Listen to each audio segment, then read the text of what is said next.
Shalom and happy Ramadan Mubarak to you. I am honored to welcome you to this morning's AJC University session, which is the first ever Siegler Family Muslim-Jewish Symposium. My name is Kim Schaffer, and I am the proud daughter of Carol and Mort Siegler, for whom the symposium is named. This morning, we'll hear from members of the Muslim-Jewish Advisory Council, a committed, influential group of American Jews and Muslims who have come together to advocate for issues of mutual concern. Before I introduce Stanley Bergman, Honorary AJC President and co-chair of the Muslim-Jewish Council, Advisory Council, I'd like to take a moment to recognize my parents for their lifelong dedication to the issue of interreligious relations. I just came back from a trip to Cinque Terre, Italy, and traveling these days, as you know, is not easy. But my son was married there last week, and it was worth every minute and every hassle. It was the most beautiful weekend filled with love. 40 people came from the United States, but sadly, my parents did not join us because they're not traveling anymore, and that's why they're not here with us today. But I know they wish they were here. They are here in spirit, and I'm heading there next so I can give them a full report as to what happened this week.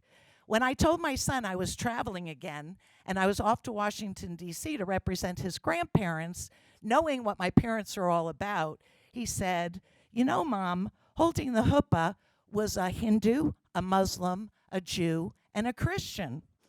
I had no idea because all I saw was the most wonderful people that my son and daughter-in-law love. I knew their faiths, but it just didn't occur to me. It was not central in my thoughts. I was raised to see people as individuals. I learned that from my parents, and my son learned it from me. I don't know about trickle-down economics, but I do know that trickle-down humanity does work. My parents, Carol and Mort, taught us by being amazing role models. My parents have devoted themselves to improving relations between members of different faith groups, from their efforts to better Catholic-Jewish relations to their commitment to advancing Muslim-Jewish relations. My parents have believed in a simple yet powerful principle that there's more that unites us than there is that divides us. One amazing way that we observe their commitment has been through their 55-plus years with AJC. They've been members of the AJC Board of Governors for decades. My mother, Carol, was the president of the New Jersey Regional Office, and later she was president of AJC's Sarasota chapter, where they reside. Today, they both serve as honorary vice presidents of AJC, and they send their good wishes to all of you at this symposium today. And I know that so many members of AJC family are thinking of them. And now, without further ado, I'd like to introduce Stanley Bergman, honorary AJC president and co-chair of the Muslim-Jewish Advisory Council.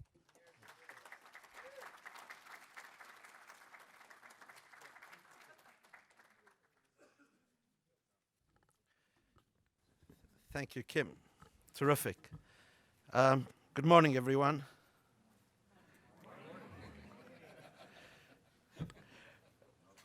Well, we need to get a little bit more coffee here this morning. Right, exactly. Ramadan Kareem. And it's great to be here with you. I still haven't figured out yet when Ramadan ends or when you can start eating. Is it when the first star comes out or not? So Noam, we would like you to bring together a group of imams and Jews to see who can eat first. On Yom Kippur, I think it's sunset, and I'm not sure if, I thought last night was the star, so because it went a little longer before we could eat. But anyway, it was great to be there last night, and I just want to bring everyone up to date that last night the Indonesian ambassador to the United States hosted us in one of the most warmest environments I really participated in at AJC, bringing together Muslims, Christians, and Jews. What a wonderful evening. And really, at the heart of all of that runs the terrific work that AJC is doing under Bob Silverman, Noah Moran's leadership and working, of course, with the Muslim-Jewish Dialogue and my co-chair, of course, Farouk. Where is Farouk? Oh, there, Farouk Kathrawi. So, Kim, to you and your parents, thank you. Of course, we do appreciate the financial commitment, but your personal involvement, and you were visiting with us in Washington a few weeks ago, was really appreciated.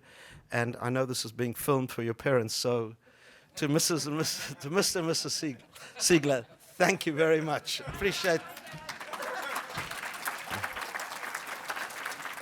But in any event, loaning us your daughter is really appreciated and something that we're all grateful for.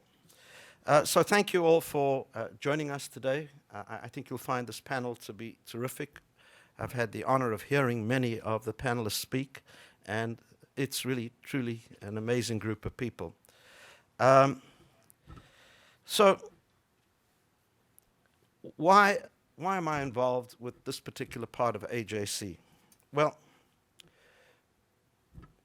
my personal journey in Muslim relations began in a place called Port Elizabeth, South Africa, in a community called South End.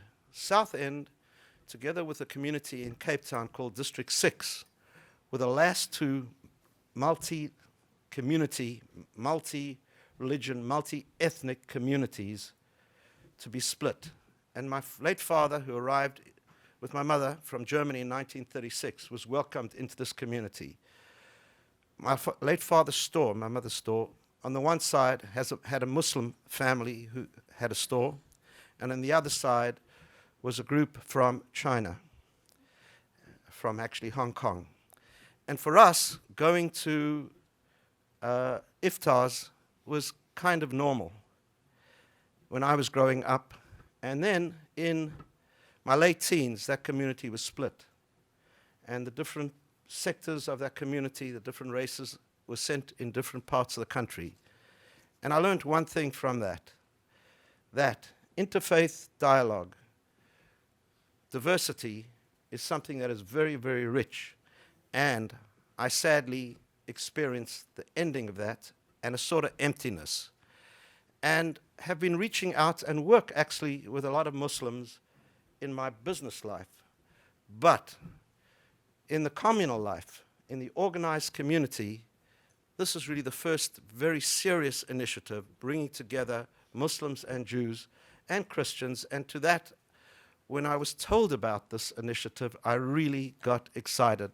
In particular, when I met you, Bob, last year, and you were brought on for this, and Noam, your commitment to interfaith, together with David Enlander, who is the lay chair of the Interfaith Committee. The work that is being done here is terrific, and I can personally identify with why it played such an important role, interfaith dialogue, when I was growing up in what was then apartheid South Africa. Of course, like my co-chair, we both came to this country in the 70s. I think we had abiding optimism in this country and its founding ideals, that everyone is created equal. In fact, I'm a firm believer that no dream is too big for Americans. And it's in that context that Farouk and I decided it is really important to make sure that we together as business people, and it's not easy for business people to stick out. For me, it's a little easier, but for Farouk, who's dealing with the public in general, it is not easy to take a position on one side or the other. But he decided to go out, lend his name to the idea of this interfaith dialogue, if you will, which is focused on ensuring that we do all we can to combat hate crimes. And it is now well documented that the largest number of hate crimes in this country are committed against Jews, but the fastest growing sector of hate crimes are committed against people of the Muslim faith. So we felt it was really important to get together, stick our neck out as business people, and we convened this group with the support of people from the Jewish side, religious leaders and people from the Muslim side, including, of course, religious leaders as well. It is really important to understand that this idea came about in the early part of summer last year, really not specifically related to the election. And in fact, although our first meeting was held a week or so after the election, that was purely by coincidence. This is totally a bipartisan group. We have people from both sides of the House, retired, obviously, involved with the Muslim-Jewish dialogue. And as you will hear, as I introduce the panelists, it is a group that represents all spectrums of this dialogue. So first, let me introduce Raheemah Abdelaleem. I think I got it right now. Almost. I have a business partner. His name is Breslowski. It took me 25 years to get that done.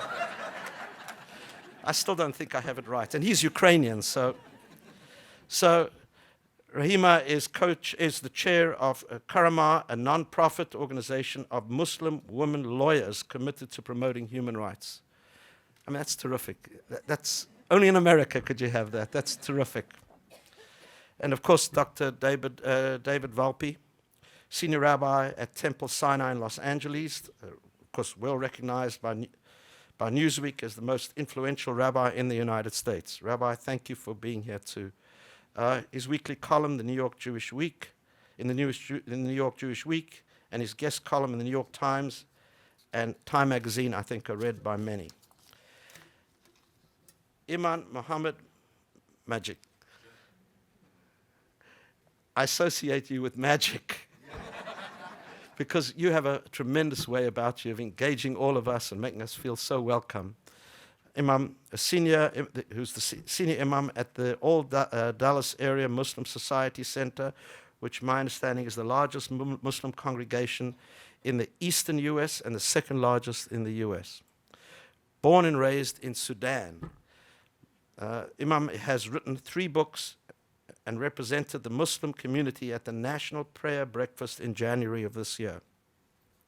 He served from 2010 to 2014 as president of ISNA, which is the Islamic Society of North America, the largest Muslim organization in the United States, and co-partnering with AJC on this initiative. Imam Magid's inspiring leadership, along with ISNA's other leaderships roles in the community, actually resulted in the partnership here with AJC. Moderated by Bob Silverman, the U.S. Director of Muslim-Jewish Relations at AJC, working closely with Noam Marantz, who heads up the interfaith U.S. work for AJC. Bob, before joining AJC last year, had a distinguished career as a U.S. Foreign Service officer, if I remember correctly, about a quarter century. Stockholm, Israel, Saudi Arabia, and serving as president and chairman of the board of the 16,000-member American Foreign Service Association. How do you manage 16,000 diplomats? So, Farouk is the CEO of Ethan Allen. I think you heard from Farouk and his background last night. Co-chairs the Advisory Council. And if there are any members of the Advisory Council here, perhaps you can stand for a minute so we could recognize all the members, please. Dan. Thank you. Thank you, thank you, thank you. Thanks, everyone. So, Bob, I cede the microphone.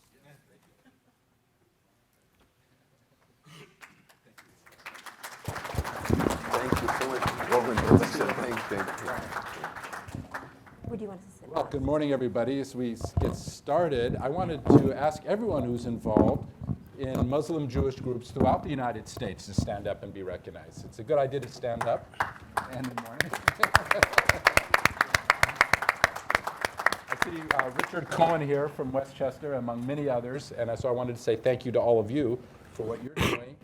And also a special thanks to ISNA's Dr. Saeed Iftikhar Alam, who I believe are here, and AJC's leadership here, David Inlander and Rabbi Noam Marantz. So thank you. So let's get started. And I wanted to start by asking each of the panelists for some incident in their life or something they've witnessed or seen that resulted in them being interested in a Muslim Jewish group. So, and why they're here, actually. So let me start with Imam Magid. Let's take a few minutes each person. I have a personal story how I come to know the Jewish community in America. My father, God bless his soul, in 1987 came to United States for medical treatment, and he had a kidney failure. And his doctor, Dr. Cohen, is the first Jewish person that my father met in his life. And my father was the Grand Mufti in Sudan. And he developed this relationship, very close relationship with his doctor. And Dr. Cohen, actually, when my father passed away in 1990, actually he cried for the death of my father. And he said to me that it's the first time he met a Muslim clergy that he was able to have dialogue and talk to. My father did not speak English. I was the interpreter, translator. And then was a Muslim doctor, Dr. Ali, that was the surgeon. And then we had a Christian doctor. Three of them took care of my father. But I knew that my destiny is to work on interfaith. The three doctors they tried to save my father's life and work very closely with my family in taking care of him.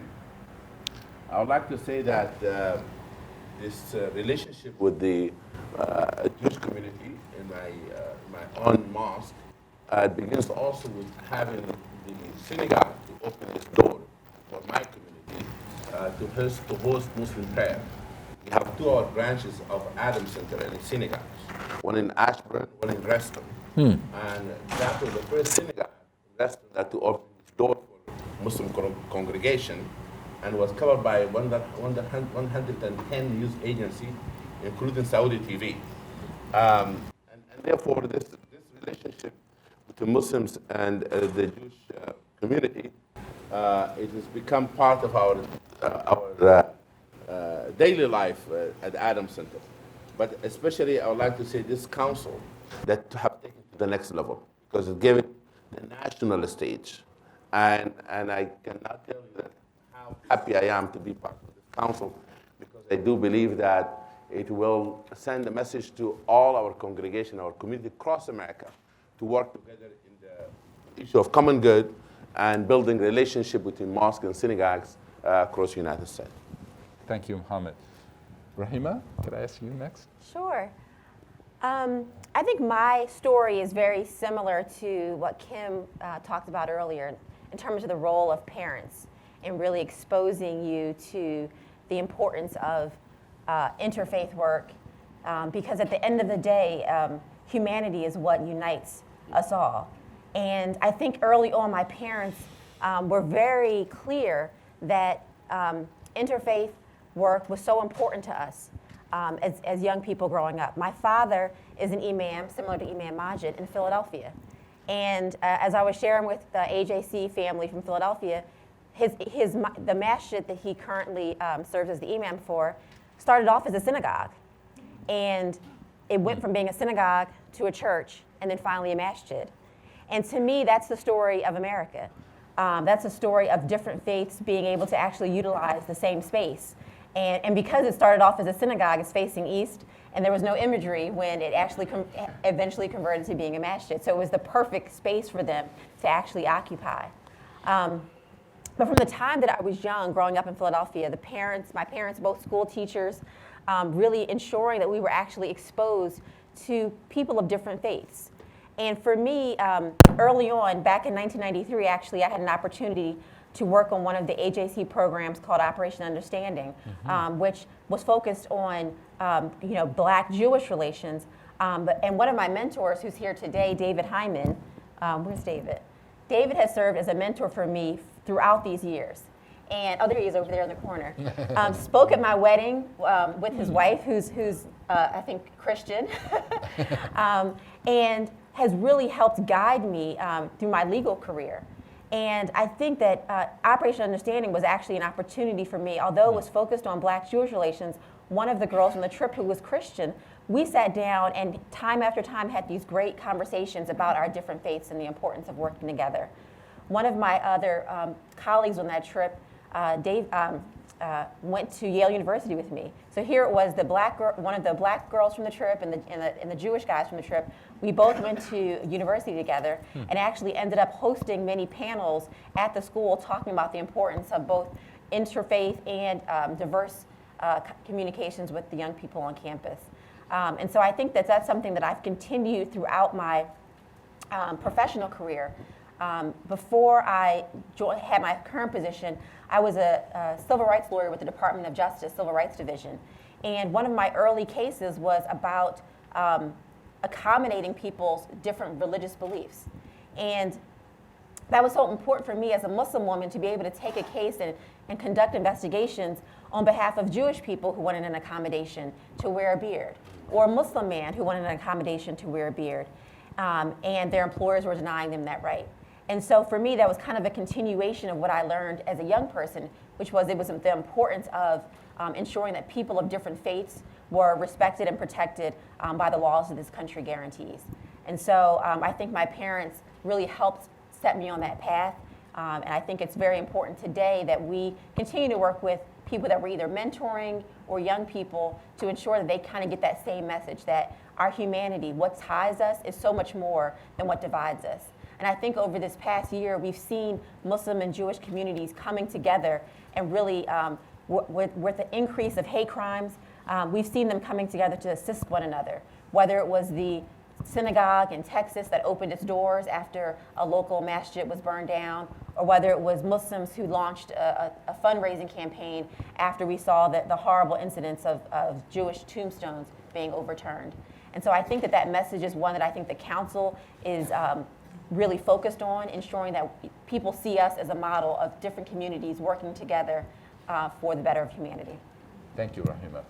David. First, a point of sort of personal privilege. We're in Philadelphia, because I grew up in Philadelphia. Mount Airy? No, not Mount Airy, but my father was a rabbi, and his synagogue is now a church, so I thought it could be. You never know. Playing Muslim-Jewish geography, I see it. Okay, all right. So my story is a little bit different in the sense that growing up in Philadelphia, for me, interfaith work was Jewish-Christian. Muslims were not on the map. I grew up with the vaguest notion that there were Muslims in the Philadelphia community, or even that they had a presence in America that was significant, until I moved to Los Angeles and became the rabbi of a synagogue, half of whose members are Iranian Jews. And they obviously all fled from a Muslim country, but their attitudes towards Islam and to Muslims and to the Muslim friends they left behind are very complicated. And I see them working out their attitude towards Muslims in America, and their children working out the same, in part because they discover sometimes that Iranian Muslims have more in common with some of them than they do with American Jews, because they came from the same culture. As you can imagine, if we all of a sudden all went to Iran, we would find more in common with each other sometimes than we would with our co-religionists there, because culture is thick. And the thing mostly that convinced me, I was doing some interfaith work, and I'd spoken at some interfaith events, but one particular incident which hit a nerve point, and probably will for some of you, but I will mention it because we shouldn't avoid the difficult stuff. We had an interfaith service, and the Muslim representative during the service said, Allahu Akbar, which for many people there was, like a Jew getting up and saying Shema Yisrael. But for others, they heard in this, this is the preface to the suicide bomber. And we got tremendous reaction, and then reaction against the reaction, and it awakened me to how much work there was to do in trying to acquaint communities with other communities' presuppositions. And I just saw the drama play out in my synagogue and realized that that was a microcosm of what was going on in, I mean, obviously in the world, but more to the point, in Los Angeles and in the country. Great. Thank you. Let me ask another round of questions. And now I'm glad David touched on some of the difficult issues, because that's the segue to the next question, which is, I want each of you to describe some of the concerns that have come up within each of your communities and some of the opposition to doing this, maybe within and without the community that you've faced. I don't want to dwell on this forever, but I'm going to give a couple minutes each to describing in each of your communities the opposition that to joining this group, the Muslim Jewish Advisory Council. Again, let's start with Mohamed, who has faced, by the way, quite a bit of controversy, right, if I could say. Yeah, I think that the opposition we have seen, or people who are not very much pro the relationship between ISNA and AJC, I will be very open about the discussion, is built around the Israeli and Palestinian conflict and where each person may be standing in this issue. And therefore, some people have very strong views that maybe we need to resolve the Middle Eastern issues first before we have a relationship in America. That's not going to happen. And therefore, I believe that the relationship between Muslims and Jews in America is a very important initiative to have such a council, because both communities are subject to hate, as has been described. Anti-Semitism is on the rise, Islamophobia is on the rise, and we need to have build relationship and trust, in our community, so that our community can be able to create an environment that safe for our children. We have this is our destiny to work together. I don't think there's any way around this. And perhaps by modeling this relationship, we can help influence other issues around the world. But I do believe that we have to look at this relationship is really for standing for our children and grandchildren in this country. I took a group of imams in 3 years ago, when there's a denial of Holocaust, went to Auschwitz, because I do believe that if our community do not understand what hate can lead to, we'll continue to see problems that rising around the world of minorities being attacked and minorities being marginalized. And my wife, just 3 days ago, was walking out of the grocery store. And my wife, born and raised in America, her family been here since 1700. And a woman, a white American lady, said to her that, "Aren't you glad that you drove to the grocery store?" And my wife thought maybe the woman needed help, the lady needed help with her groceries. Said, "Do you like me to help you? Maybe you didn't drive." She said, no, you could not drive in your country. We gave you the opportunity to drive. This is a true story, 3 days ago. And my wife said to her that, "Didn't you can hear from my accent? And I was born and raised in America." I said, "I don't care." And my 13 years old daughter was with my wife. And my wife said, that is why we need to work together with every members of the community, that take a stand against prejudice and hate and so forth.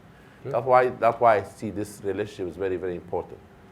We push back against the opposition, and we tell them we're going to do this because we think this is crucial and important. Thank you, Mohamed. Raheemah.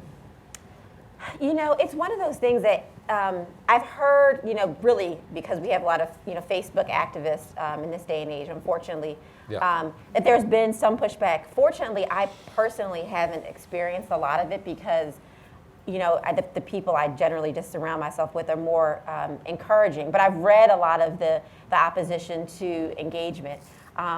But I just feel like it's one of those things that some people would have people not engage at all until, I think as Imam Magid said, like, international issues of, are resolved. And that's just not how I was raised. I think it's counterproductive to really identifying all the issues domestically that we really have to work together on.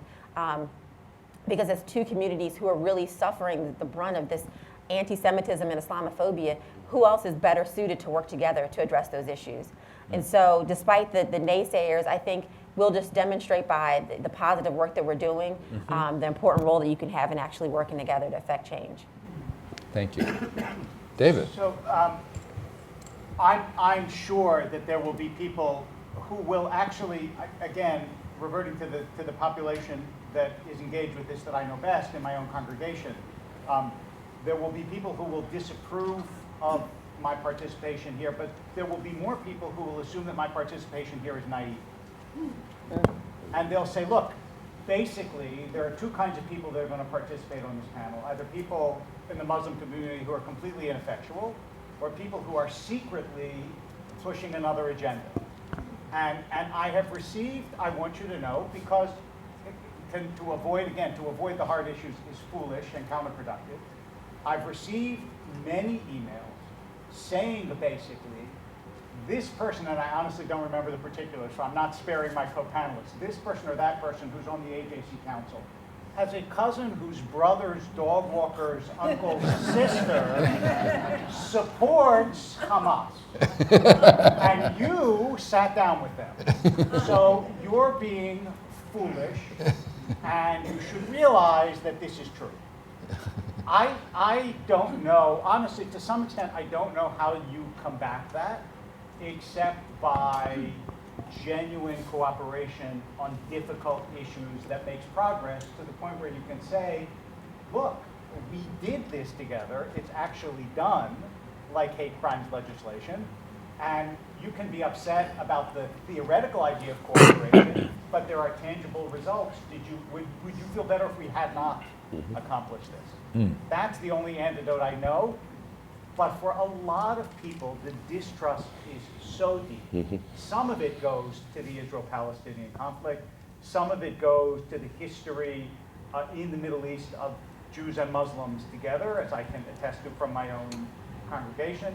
And some of it is just the ethos of otherness that has infected this country, where somebody who is not of your political persuasion or your religious persuasion, or go on and on and on, there's something about them that suggests that the difference is only a half step away from evil. Let me just follow up by asking Dave, do you see any similarity between the narratives of opposition on both sides? On one side, the Jews are saying, be careful, there's a conspiracy going on in the Muslim community. And then on the far side of the Muslim community, the same. Who would ever accuse Jews of a conspiracy? That's too far-fetched. Okay, yeah, all right. Let's not go into hypotheticals. Right, exactly. Let me ask another round of questions, and then I'm going to open it up, as I want to hear from you all. I see Dr. Said here. It's good to see you. Where would you like, I'm going to start again, I'm going to go counterclockwise and start with David. Where would you like this group, the Muslim Jewish Advisory Group, to go? What would 6 months from now, a year from now, what would you like to see accomplished? Well, let me start with where I'd like to see them go to Los Angeles. No, that's too far away. No. So I think that as in some ways dispiriting as it might be, small concrete accomplishments are the way that you build these kinds of alliances, and not in grand pronouncements or achievements. And you have to really, it's foundational. You have to build it brick by brick. There's a great, Annie Dillard wrote a book about, and it's a book about writing, and she bases it all on a story when her brother was little and he was writing a report, and he had to write a report on birds, and there were like thousands of birds, and he came to her father and said, I don't know how to start, and he said, you just go bird by bird. The book is called Bird by Bird. And I think the same thing here. A single alliance, the fact that we're here meeting each other, collaboration on small things, Yeah. getting the opportunity to meet each other's communities and speak in each other's communities, de-demonizing ourselves in the other community, all the things that we all know, but take time and effort. And also, just the last thing is, it has a lot to do with scale of priorities. And Yeah. we all have communities that make tremendous demands, and to make this a priority is a hard thing. Yeah. Thank you for doing it. Mohamed. I would like to say that we should begin with celebrating the initiative that already taken place in various communities and support those initiatives of Muslim and Jews working together, because there's so many initiatives across the United States. We need to highlight those. In communities where the trust not being built and relationship not being fostered, we should go and help them to foster that relationship in the local level. Yeah. That would be my advice. Going local. Going local, because I Right. do believe that we have so many good initiatives of Muslim-Jewish relationship in the United States. We need just to coordinate, and we need to celebrate. We need to highlight those relationships. But in some community, those relationships have not been established. Right. Therefore, we go to those community and we show them the model of other relationships so that they can have those relationships in the grassroots level. And we have in the room here today many people from around the AJC world who are involved Yes. with it. So we'll hear from them. We look forward to see that happen. Raheemah. So the civil rights lawyer in me just definitely wants to continue seeing the progress that the council is making on hate crimes legislation, and making sure that we continue on this bipartisan road to ensure that this message is getting across and, nationally on the importance of actually working together to address hate crimes across our country. Excellent. Okay. I'm going to open it up for questions. They have to be questions rather than long comments, but and directed to anyone here. Yes. I'm going to. I think we're going to get a microphone around. There are microphones here, so and there's one there and there's one here on each of the aisles. So for those who want to ask questions, please. I'm sorry. And identify your name and where you're from. Janice Ellen from AJC Atlanta. Atlanta. Okay. Yes. I must say that we do have a very vibrant Muslim-Jewish dialogue group. That there are some representatives here. But I would like to direct this question to the Imam and perhaps to Rabbi Wolpe, and if applicable, to Raheemah as well. There was mention made of the Israeli-Palestinian conflict being sort of a major hurdle for people to emotionally, psychologically get over before they are even willing to talk about dialogue between Jews and Muslims. Mm-hmm. So my question is, I'd like to know how each of you respond to that objection, if you will, or to that obstacle, and hopefully turn it into a more positive initiative. Okay. What we did in our community, we invited Israelis and Palestinians youth to come to speak to our congregation. We invited a Palestinian activist and a Jewish rabbi settler from Israel to come to speak to our congregation. So they bring this dialogue into our community in a real sense. And I do believe that the twinning of mosque and synagogue that ISNA have started with the member of the Jewish community and the book of the children of Abraham have helped many mosques and synagogues to address all of this issue together. They spent 1 year in our mosque with the synagogue going through the book and even talking about the both narrative and so forth and so on. That's how I did in my mosque. So, I mean, I'm of two minds about that. I think it's a great thing. We have had also speakers from both sides. Sometimes they get more people and sometimes fewer people. But I also think in some ways that you don't start a dialogue with the hardest thing. And it's much easier to talk about the conflict when you know the person and trust them than it is to talk about the conflict when you don't know them and don't trust them. And so I ideally would like to see a group that knew each other before they talked about it, because in my experience, here is the hardest thing about being in this dialogue and maybe about being a human being. It's to admit your side is wrong about something. Because once you do that, the fear is that that concession is going to be taken and they'll run with it and you'll lose. And the only way that you're going to be willing to say, yeah, you know what, we're really wrong about this or that, is if you trust that the other person will hear it the same way you would want a partner in life to hear it, which is with gratitude and reciprocation and not with triumph. So that takes time. Raheemah, you want to add? I'm going to add something, which is to that question, which is that, because this came up in our first meeting in November, which was before the elections, and I think this is a pragmatic matter. Americans look at what they can make progress on, what they can affect. We weren't going to be able to solve the Israeli-Palestinian conflict. We're all American citizens. But a lot of influential people can make a real progress in the United States on issues of joint concern. I think it was Farouk who said, you know what, I care a lot about the Kashmir conflict. I don't think this is the right setting for starting to solve it. Likewise, he was trying to make an analogy about the Palestinian conflict, Israeli conflict. So I just think we work pragmatically on issues that we can make progress on together. And that's going to be a domestic issue agenda. So, next question.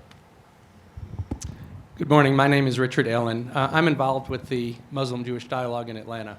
And while we have had some success in engaging parts of the Muslim community, we find the community is very heterogeneous, as it is in most places. And we're having some frustrations in engaging perhaps some of the other elements of the Muslim community. So my question is, do you have any advice for us in how to try to bring a more heterogeneous representative of the Muslim community in Atlanta to engage with us? Focus on the local issues first. Begins with the local issues and make your meetings about fighting hate,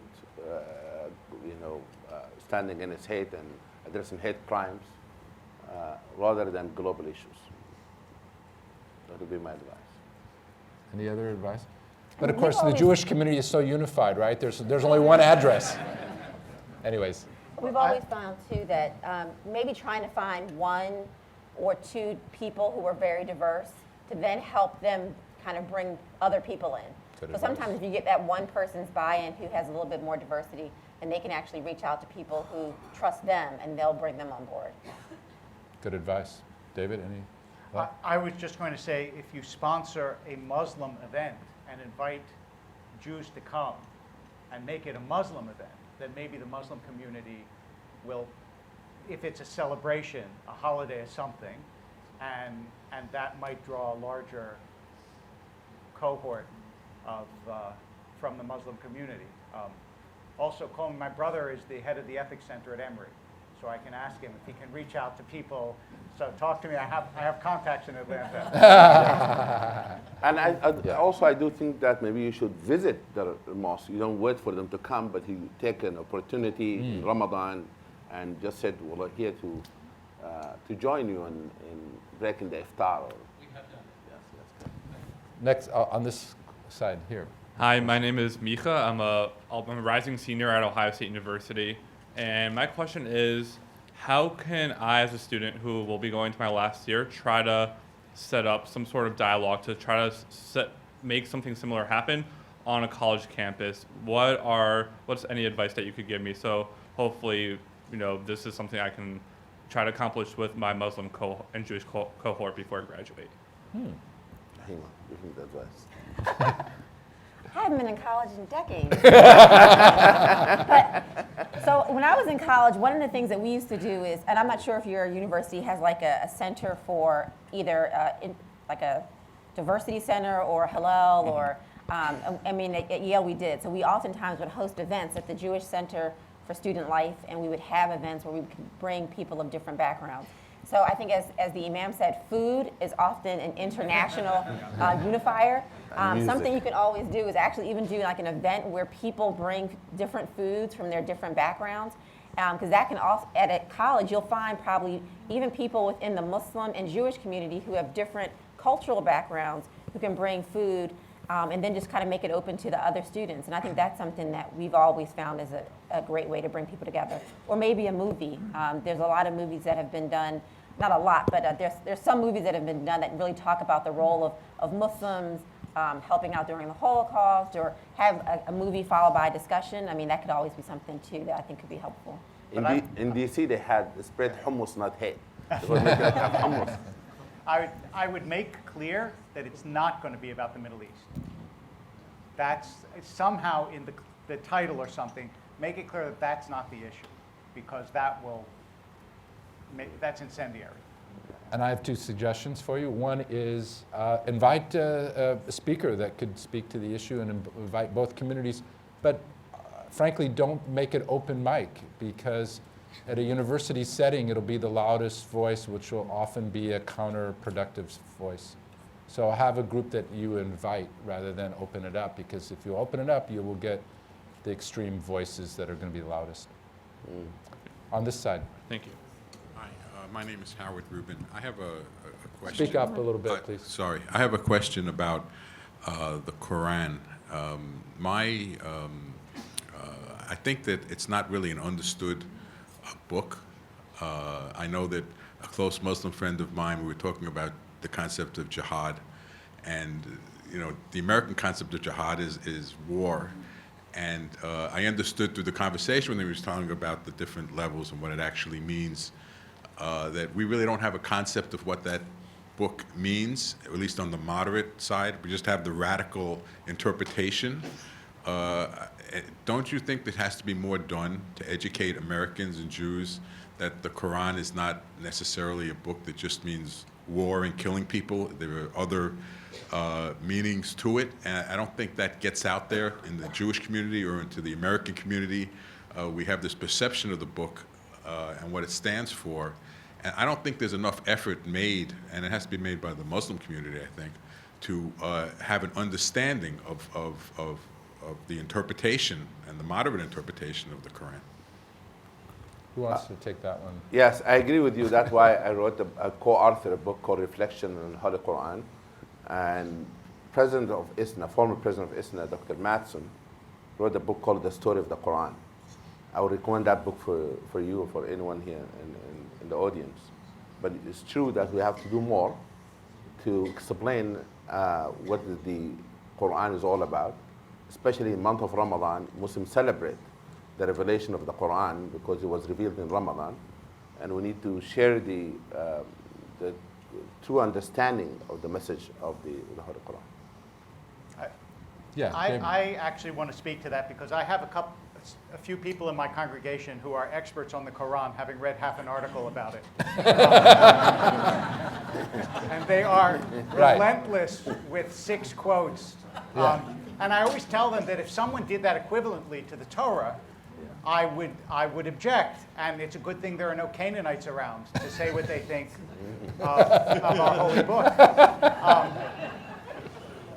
But with all due respect, very few people are going to read a book about the Quran who object to the Quran, as very few people are going to read a book about the Torah who object to the Torah.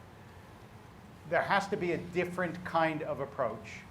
And one of the things that I think has to be fessed up to is that there are deeply objectionable passages in the Bible, and I'm happy to talk to you about them, and they have effectively been screened out by Jewish history.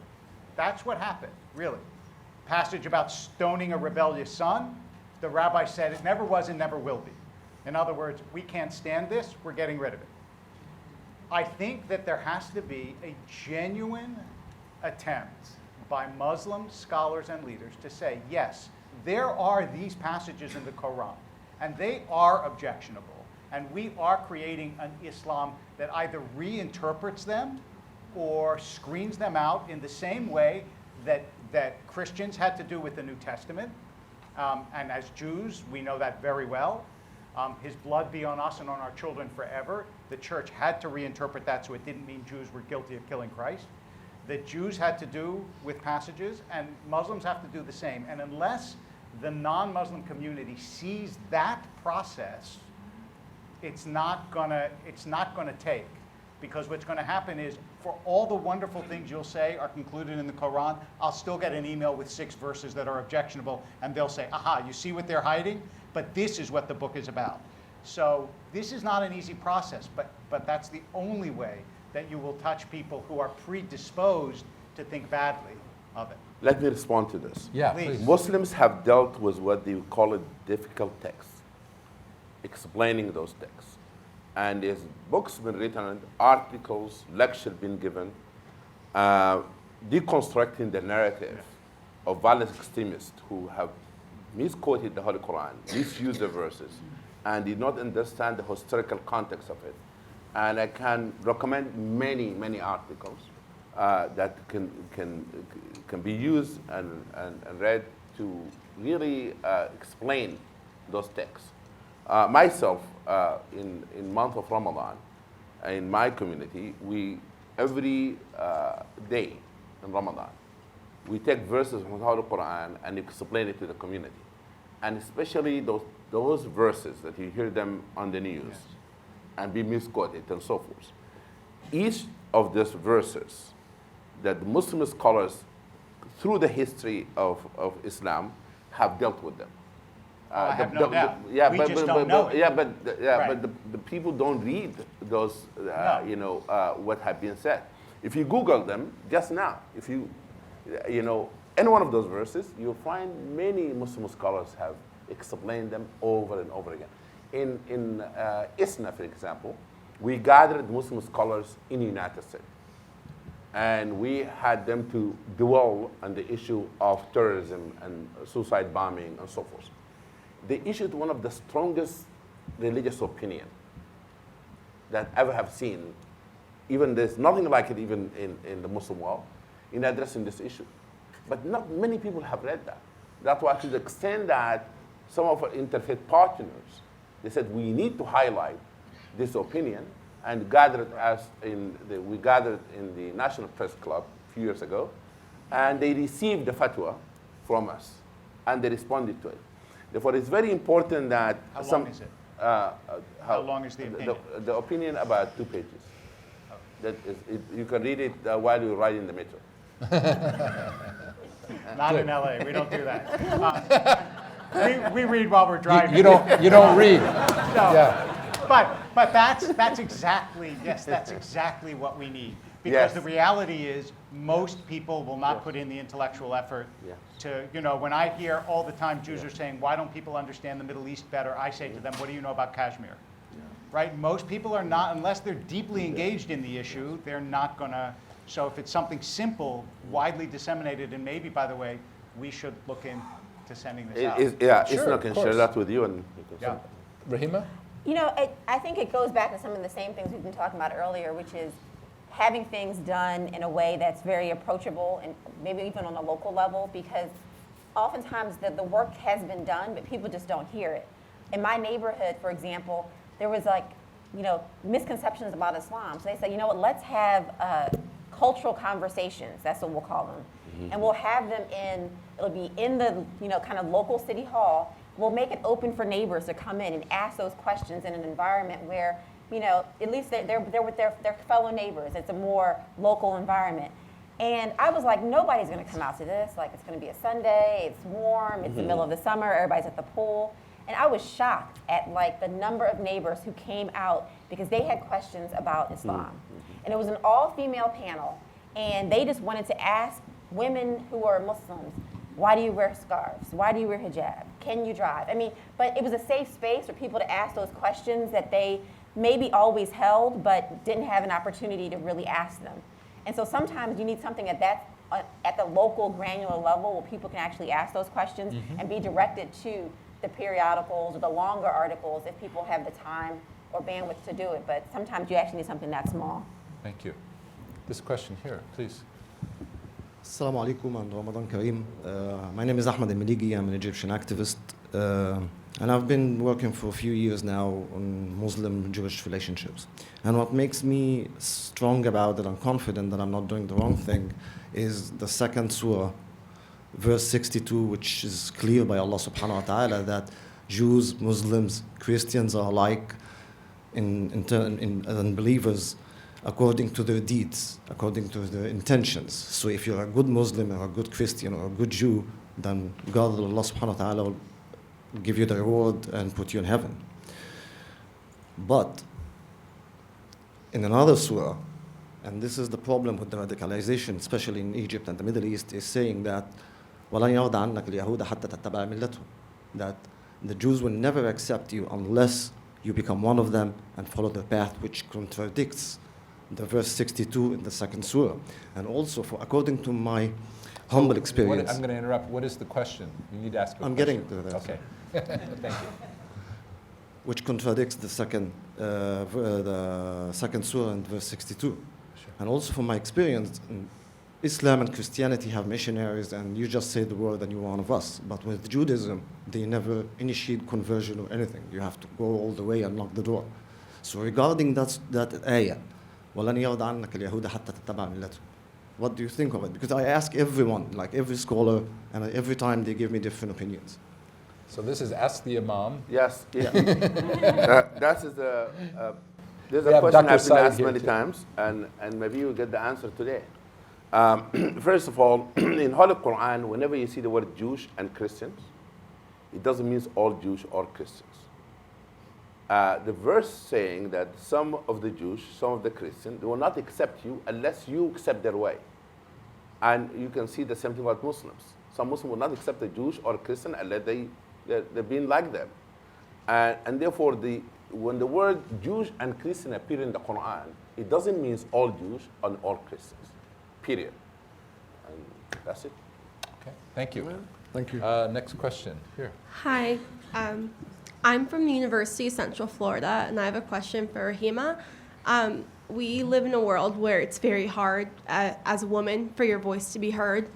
We're told we live in a post-feminist world, that being a woman isn't a minority, that our opinions don't matter as much as a man's.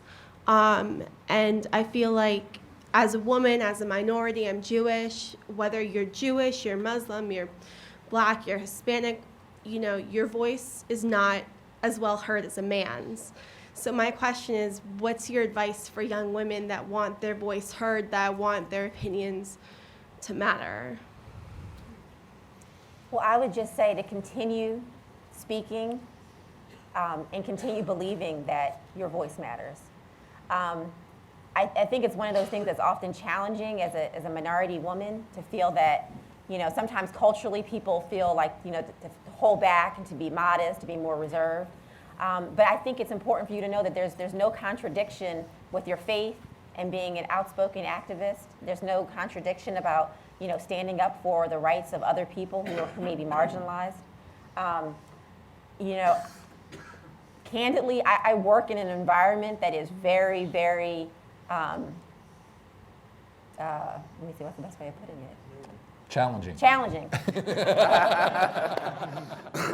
And I work with a group of people who I just have to demand respect.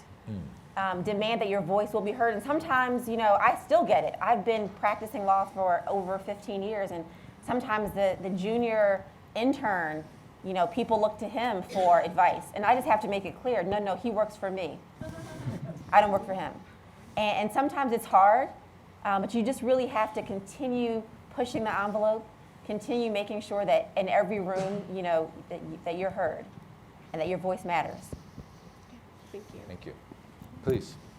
I'm Andy Green, a congregational rabbi in the Cherry Hill, New Jersey area.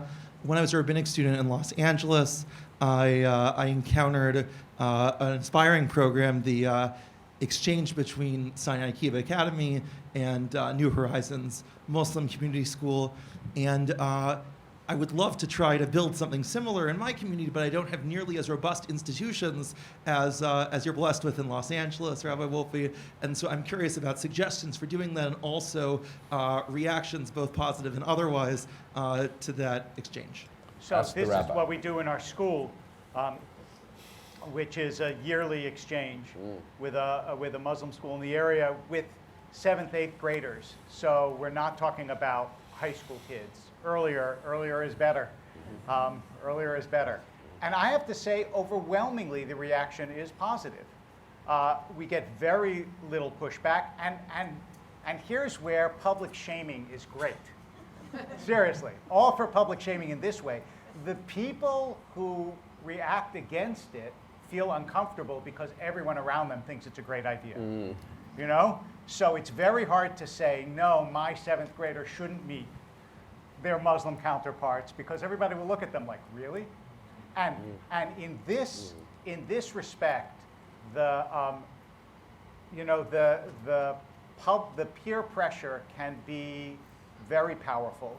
So without those kinds of resources, what I would say is, if you can't do the whole class as we do, and you can't make it an official part, you make it a club. So, I mean, the chess club goes and plays with, school X. So I don't know if you want to call it the religion club. There's got to be a better name. I don't know, call it the bikers. But just sneak in. And I would say that's probably the way to do it. But you have to, it's true, a critical mass is very helpful. And I want to one exercise that I find has really changed people's perceptions to some extent of religion and women, because we were just talking about that, is many times I have, before Jewish audiences, said, I want you to close your eyes and think of an ideal Jew. Just picture an ideal Jew. And then I say, okay, how many of you thought of a woman? And almost no one raises their hand. And I say, as long as the ideal, the normative, is a man, then you have to realize how great the distance is that we still have to go, right? If the man is the norm, that always means that the one who's not has to get there, and that's an unbridgeable distance. Thank you. Mohammed, do you have any other advice to the rabbi on? I think I'll go with that advice. Okay. Next question here. Oh, okay. Sorry, here. Good morning. I'd like to start by saying thank you to Stanley and Farouk for spearheading this and commending you for the effort. It's tremendous and hugely important, and in my life, it's become very important because about 4 years ago, my son met a young lady on an elevator in New York City, and today he's engaged to a Pakistani Muslim woman. So we are learning, and we are happy, and we are seeing how important this dialogue is. So, we see so many of the problems, the assimilation problems from the Pakistani community, how difficult it is for them to express themselves outside of their community. And we think that's some of the bigger struggles that exist as we're going through this learning and this curve. So I think it would be interesting to hear what you think about that assimilation process from both sides, that we're coming together in a way. And of course, this group is hugely important to that. But I'd like to hear your thoughts on that. What do you mean assimilation process? Well, we see that from the family of my son's fiance, it's very difficult for their community to accept this engagement. And the kids have worked very hard to find ways to make it work. But while we're working well with the parents, there's certainly the broader community that they have to deal with. And their being accepted within their own community is very difficult. We're seeing that. So I was curious your thoughts on that. There's a verse in Holy Quran in chapter 49 where God Almighty says, "O humankind, who have created you from a male and female," which is Adam and Eve, "and made you into nations and tribes, so that you might know one another. And the best among you are those who are the most righteous." Therefore, you will see the Quran promote diversity promote people get to know one another. And one of the ways that happen when you become in-laws.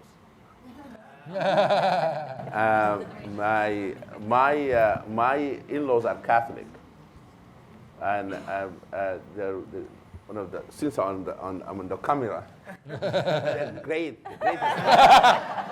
We'll send him a copy of this.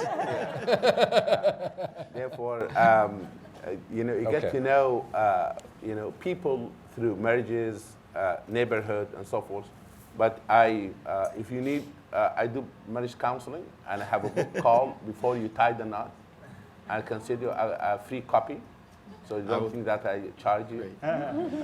So they can read that book. By the way, we see the same thing on our side. Many of our friends and people in our community are resistant to this, and we're very, we're really going through a process. Thank you. It's huge. We have to move on. We have 5 more minutes, and at least 5 questions. So please. Yeah, thank you. I'm Enrique from Mexico. I would just like to hear some little success stories of the outcomes and results that you have had through these dialogue groups. Some positive outcome or success story, just little things, so to understand better and more concretely what's the goal and the results of having these groups.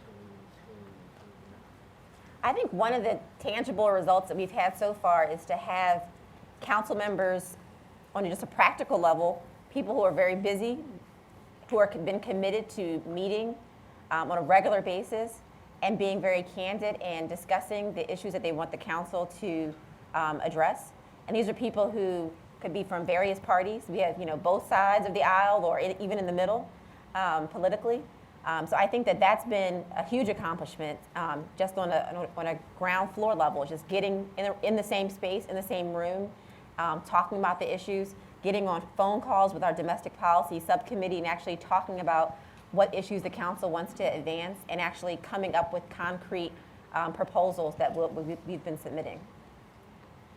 I'll just add, we've got 3 more questions and I'm going to be keeping it short. Visit the website, www.muslimjewishadvocacy.org. I don't know if it's not up here, but there you'll see some of the concrete results. Thank you. Next question. My question is very different. My name is Stan Adelstein. I'm from the state of South Dakota, where a very vicious program is going on to attack Muslim faith as being so inappropriate. Now, there aren't many Jews in South Dakota. There are more Muslims, but this is a very, I would hope that the council would also reach out and furnish to people like myself information that will, the Quran was a good question, but dialogues aren't the problem. The fundamental Christians have, and I wasn't even going to come to this session, but I was approached within the last 2 weeks by a women's group. I'm the 3rd Jew to ever be in the state legislature in the last 100 years. It was in 1970 when I was first elected. But anyway, that isn't the point. The point is that they came to me and said, what can you do to address these programs that are going on? You must help outside of Jew. What do you have available to... Okay. Thank you. I got the question, and I'm going to ask David Wolpe. Do you see him? You want me to answer? Yes. Okay. In terms of sure. Muslim materials, I think you guys should answer. Okay. So you're asking for more materials on... What can you do to... What will you do? What is the council going to prepare that can be used throughout the United States? Not for regulations necessarily between Jews and Christians, that's fine. Jews and Muslims, but the key is we must find a way from within the AJC Okay. This 2-pager sounds like a good start that you mentioned. Yes, but also we have invited last meeting, I think, evangelical Christian pastor to join us to sit in the meeting as a guest, and we're planning to work with the evangelical Christians and Christian groups to address this issue on those areas. I'll give you one concrete thing that we're going to be doing in the fall. We are raising money right now to launch a public service announcement campaign. What is that? Public service announcements are when you turn on the TV and rather than getting an ad for a corporate brand, you get a public service announcement, and the broadcast companies will do this as a public service. And so we're going to do videos of Muslims and Jews together, because most American citizens, probably in places like South Dakota, have never met a Muslim or a Jew, most of them. And so how do you change that imagery? You bring it home, and for instance, we're going to be doing a video of NFL football players, Muslim and Jewish. There are Jewish. Edelman of Boston Patriots. And one of our members is the head of the NFL Players Association. He's helping with this. So when you turn on your Sunday TV in the fall to watch the NFL game, you may be seeing a public service announcement from the Muslim Jewish Advisory Council. Next question. Let me give you just one quick specific that we need. Oh, we have one other quick response. Excuse me, let him respond. Keepers. Yeah. Stanley, I'm a member of the Muslim Jewish Council. I graduated from the South Dakota School of Mines in 1979. You spoke at my graduation. My district. There you go, right in the room. Okay, next question. So we you have want two more questions. You want But a very question? quickly. The question, and I then will explain it, is do you know about the Sisterhood of Salam Shalom? Yes, we do. Okay. And here's but a for quick the pe- answer to that. Cheryl Olitsky is in our group. Okay, but the other is for anybody here in the women's issue, take down sosspeace.org and get more information and join a small group. Last question. Okay, my name's Sherry Meyer. I'm from Princeton, New Jersey. I've attended some local programs that are part of this council's thoughts. I wanted to say that I agree that much of the future depends on what we teach our children, and that those programs that are done to help kids understand. There's so many anti-bullying and tolerance programs out there through PTOs that have access to all the children in our communities, and it's such an easy network to tap into. I was wondering if you've ever considered using those anti-bullying, tolerance, and PTO communities and sending them short blurbs about all local programming that you discover that happens that covers this issue. It'd be such an easy thing, and it's so much easier for local PTOs to enact programming that exists and copy someone else's programming, and sharing what goes on at the local level would be very important. Great idea. Great idea. Great idea. Great Wonderful idea. idea to end Yes. on. Great idea. Let me wrap up by saying thank you. Visit us online, www.muslimjewishaadvocacy.org. Thank you very much. Thank you. Great pleasure.